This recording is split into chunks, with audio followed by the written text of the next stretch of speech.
Bismillahirrahmanirrahim. Assalamualaikum warahmatullahi wabarakatuh. Alhamdulillahirrabbilalamin. Wassalatu wassalamu ala asrofil anbiya'i wal mursalin wa ala alihi wa sahbihi asmain amma ba'du. Pertama-tama marilah kita panjatkan puji syukur kehadiran Allah Subhanahu wa taala yang telah memberikan rahmat hidayahnya kepada kita. Di sini saya akan menerangkan perkembangan pendidikan dan penjaminan mutu. Dari data ini kita bisa lihat perkembangan teknologi ya. Pada dulu itu menggunakan mekanisme manual gitu, mesinnya tenaga uap, terus berubah menjadi teknologi kelistrikan, terus berubah lagi menjadi komponen komputer manufacturing digital. Kita ini berada di keempat ya, menggunakan robot, terus konvergensi IT gitu. Jadi saya kira pembelajaran era sekarang ini jangan mempelajari beberapa peluang usaha yang ada hari ini gitu. Pembelajaran hari ini itu saya berharap melihat data gitu, beberapa perkembangan pendidikan yang akan diminati di masa depan. Kalau hanya mempelajari yang saya kira hari ini sedang populer, belum tentu di masa depan itu ada. Jadi kita butuh mempelajari bukan yang untuk hari ini. Masuk ke set kedua ya. Jadi kenapa kita harus mempelajari itu karena sering berjalannya waktu, teknologi sosial dan lingkungan itu bisa terjadi. Misalkan penerapan otomatis itu pada teknologi, jadi big data gitu. Jadi kita tenaga manual sudah tidak lagi digunakan misalnya gitu. Terus kultural, meningkatkan usia harapan hidup, dan tumbuhnya migrasi, urbanisasi, keanekaragaman, terus lingkungan, karena semakin lama kebutuhan air juga membutuhkan bersih gitu. Minuman sekarang banyak jenisnya, tapi air bersih itu semakin berkurang. Nah, ini adalah dampak industri 4.0 itu. Ada beberapa pekerjaan yang di masa mendatang itu sudah tidak akan berlaku. Apabila hari ini pembelajaran itu hanya untuk mengejar skill di yang sekarang aja, itu masa sekarang, katakanlah generasi milenial, maka dia akan ketika lulus dia tidak siap menghadapi generasi next gitu setelah milenial. Dari data ini ada beberapa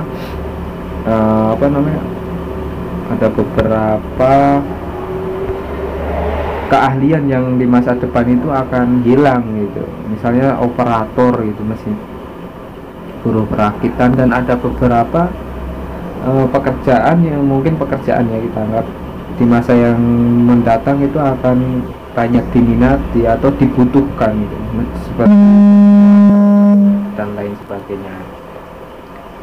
Terus dampak industri 4.0 meningkatkan kebutuhan dunia kerja terhadap keterampilan aras tinggi. Jadi dalam datanya World Economic Forum 2015, dalam kurun waktu setengah abad pada tahun 1960 sampai 2009 terdapat tren penurunan permintaan tenaga kerja untuk pekerjaan manual dan rutin. Jadi pekerjaan manual dan rutin itu sudah menurun permintaannya karena mungkin sudah digantikan robot, atau sekarang menjadi pegawai tetap itu sudah bukan jaminan lagi. Terus terjadi peningkatan permintaan tenaga kerja untuk pekerjaan non rutin.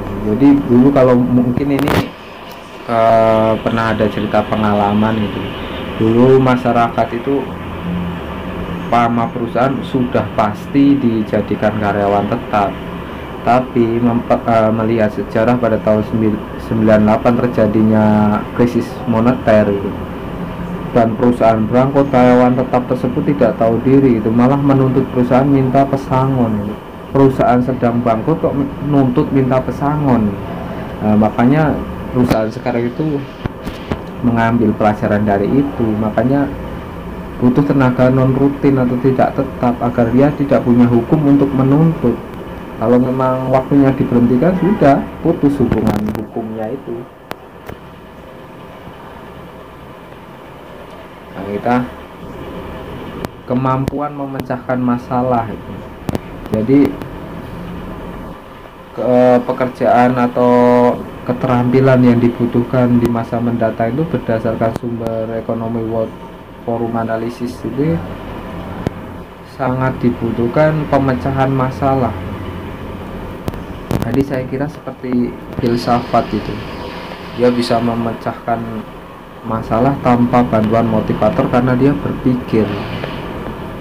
Jadi berpikir bagaimana kekurangannya itu yang biasa dipelajari filsafat, pemecahan masalah tanpa bantuan motivator karena dia sendiri sudah bisa berpikir. Terus cara bekerja pada masa depan akan jauh berbeda jika dibandingkan hari ini. Ya, ini seperti yang saya tadi bilang, saya kira ada beberapa pekerjaan yang di masa depan itu tidak dibutuhkan lagi. Jadi kita harus siap dengan pembelajaran masa depan.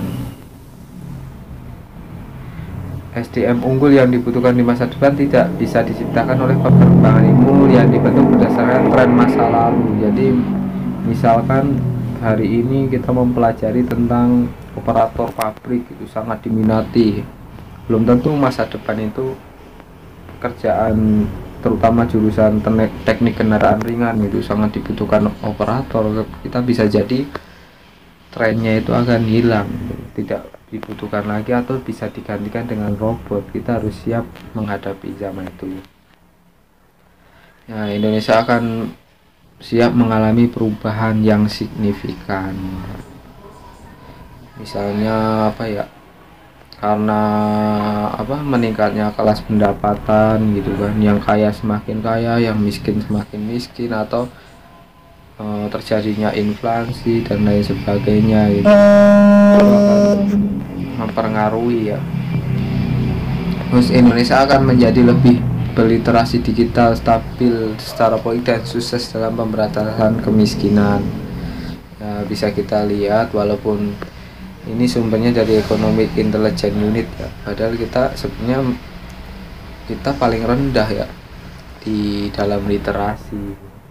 Tapi ini mungkin kita harus belajar di sini bahwa kita butuh pembelajaran yang nanti akan menciptakan output yang orang itu akan bergerak untuk literasi. Penggunaan itu minat bacanya di internet lah masalahnya. Nggak masalah, yang penting kegiatan membaca, menulis, dan menambah pengetahuan itu terus berjalan.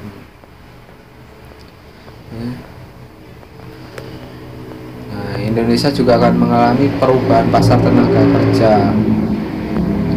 Misalnya kayak pertanian dan pertambangan gitu. Pertanian itu juga kelamaan akan berubah gitu. Bisa jadi didirikan perusahaan karena investor pada datang gitu, lahan untuk tani. Atau pertambangan, semakin lama tambang itu habis, grosir dan retail bisa digantikan oleh toko online gitu. Terus pekerjaan baru tercipta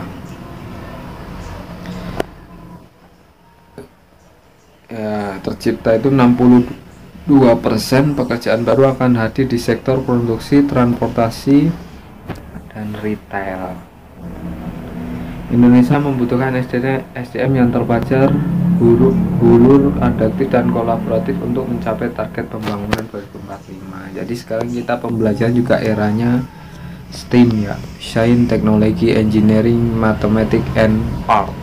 Jadi digabungkan dengan kolaborasi gitu. Itu sekarang bukan eranya lagi individual gitu, merasa pinter sendiri terus bisa membawa perubahan. Kita harus butuh era kolaborasi. saat ini terdapat 5 kelompok tantangan dunia pendidikan yang perlu dihadapi: ekosistem, guru, kurikulum, dan sistem penilaian. Sekolah sebagai tugas pimpinan sebagai pengatur manajemen sekolah terlalu administratif. Manajemen sekolah terlalu administratif ya. Kita yang butuhkan adalah sebenarnya meningkatkan keterampilan, minat dan bakat gitu. Terus kita pembelajaran dengan paradigma baru. Nah, ini belajar Pancasila ya. Yang kita butuhkan adalah untuk menghadapi masyarakat gitu. Jadi misalnya kayak pelajaran tentang kerukunan beragama, tapi yang kita hadapi di dunia kenyataan ternyata misalkan kita lihat perang saudara. Jadi apa yang dipelajari di sekolah itu untuk masyarakat tidak ada gunanya. Kita melihat loh, iya kalau kita itu bisa memecahkan masalahnya itu gitu. Yang jadi masalah kita tidak bisa memecahkan masalah itu dan dikasih pelajaran yang sebetulnya tidak pas gitu, seolah-olah rukun, padahal yang kita hadapi kenyataan tidak rukun dan sebagainya. Nah, ini kalau belajar Pancasila itu harus berkebinekaan yang jelas ya kan, bergotong royong, kreatif, bernalar kritis, mandiri, beriman kepada Tuhan yang Maha Esa. Nah, ini bisa diganti ada intrakurikuler dan kurikuler. Jadi ada pembelajaran disederhanakan gitu. Siswa memiliki cukup waktu untuk mendalami konsep dan menguatkan kompetensi. Jadi ini sangat dibutuhkan ya, tidak dikejar-kejar berbagai pelajaran yang belum tentu masuk gitu. Terus ada kurikuler lintas mata pelajaran. Itu berorientasi pada pengembangan karakter dan kompetensi umum. Nah, ini kurikulum dirancang untuk mengembangkan kompetensi karakter, dirancang berdasarkan prinsip pembelajaran yang terdiferensiasi sehingga setiap siswa belajar sesuai dengan kebutuhan tahap perkembangan serta relevan dengan lingkungan dan kehidupan mereka. Ya, itu yang tadi saya bilang, ini ada pelajar Indonesia, beriman, bertakwa, mandiri. Kita itu harus menghadapi itu gitu. Masa depan yang kita butuhkan seperti itu. Jadi kurikulum harus menyesuaikan. Saya kira, saya berharap seperti itu, bukan mimpi gitu. Nah, ini kurikulum baru ya, skenario, terus cangkupan pada 2021, terus persyaratannya bisa dibaca. Ini ada guru dapat melakukan diagnosa level kompetensi siswa melalui AKM kelas. Itu hasil asesmen platform akan memberikan rekomendasi perangkat ajar yang sesuai level kompetisi murid di kelas. Terus misalnya itu salah satu contoh. Terus pembangunan kebiasaan baru dimudahkan dengan pemberian materi peningkatan kompetensi guru yang sesuai konteks penggunaannya. Misalnya materi tentang differentiated learning atau cakupan 2021 meliputi materi perangkat ajar sesuai kurikulum baru. Jadi disesuaikan, misalnya pembelajaran berbasis smartphone gitu, atau berbasis teknologi yang lain gitu. Terus ya, jadi hanya itu yang bisa saya terangkan. Fastabiqul khairat. Cukup sekian dari kami. Terima kasih. Assalamualaikum warahmatullahi wabarakatuh.